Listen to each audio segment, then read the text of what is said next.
দেখছেন প্রতি মুহূর্তের বাংলা। এক খবর পড়ছি মৌমিতা দত্ত। ফুটবলের রাজপুত্র দিয়েগো মারাদোনার স্মৃতির উদ্দেশ্যে হাওড়া মোহনবাগান ফ্যান্স ক্লাবের পক্ষ থেকে প্রীতি ফুটবল ম্যাচের আয়োজন করা হয়। 29শে নভেম্বর হাওড়ার দাসনগর ছোট মাঠে দুপুর 3টে চন্দননগর বয়েজ স্পোর্টিং ক্লাব বনাম হাওড়া মোহনবাগান ফ্যান্স ক্লাব এই দুটি দলের হাড্ডাহাড্ডি লড়াইয়ের মধ্যে দিয়ে 4-3 গোলে পরাজিত হয় Howrah Mohun Bagan fans club. Chandannagar boys ক্লাবের পক্ষে সর্বোচ্চ গোলদাতা হিসেবে মনোতোষ চাকলাদারকে পুরস্কৃত করা হয়। তার সঙ্গে তুলনা করলে মেসির নাম চলে আসে, প্রদীপ ব্যানার্জির নাম, টিকে ব্যানার্জির নাম যদি উল্লেখ করি তাহলে তার সঙ্গে তুলনা করলেই চলে আসবে ক্রিশ্চিয়ানো রোনাল্ডোর কাছে। যে মারাদোনার জন্য আজকে আমরা এক মিনিট নিরাপত্তা পালন করলাম, তার কোচ বিরাটও কি বলেছিল জানেন? ওয়ার্ল্ড কাপের সময় বলেছিল আমরা যে সমস্ত ট্যাকটিক সিস্টেম নিয়ে আলোচনা করি, সেই বিরাটও বলেছিল if I have Maradona I don't need any system or tactics. মানে আমার কাছে যে মারাদোনা থাকে সে নিজেই সিস্টেম, নিজেই ট্যাকটিক্স। এইটা এত বড় কথা না, নিজের কোচ বলেছিল।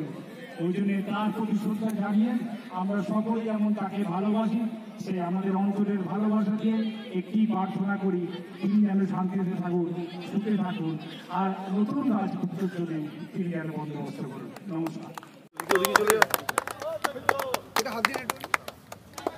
এদিকে তাকাবেন দুজনে, ভালো তোর মাথায় একটু মাছটা নাবি দিন।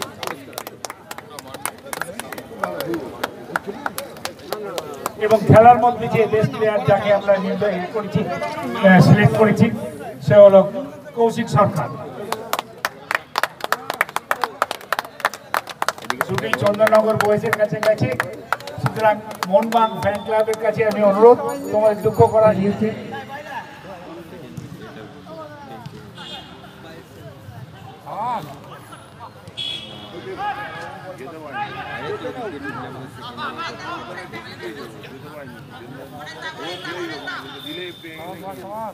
প্রচুর হয় আমাদের এখানে হাওড়া ফুটবল, মানে পাগল বলতে পারেন আমাদের ছেলেরা। এই সামান্য 2 ঘন্টা 4 ঘন্টা নোটিশই দেখছেন আজকে এত ছেলেরা এসছে। আমি চাইবো যেন এই খেলাটাকে ভালোভাবে হয়। আমার মোহনবাগান ফ্যান ক্লাব থেকে চন্দননগরের থেকে যারা সব ছেলেরা এসছে খুব ভালো খেলছে, খুব ভালো লাগছে। এরপরে একটা বড় প্রোগ্রাম করবো, আমি আগে সময় নিয়ে বর্ধমানে করবো। Bardhaman fan club, Howrah fan club আর চন্দননগর বয়েজ ক্লাব নিয়ে একটা টিম করে তৈরি করে দিই। তোমার সবাই ভালো থাকবে। আমি সম্রাট মল্লের রিপোর্ট, PM বেঙ্গল।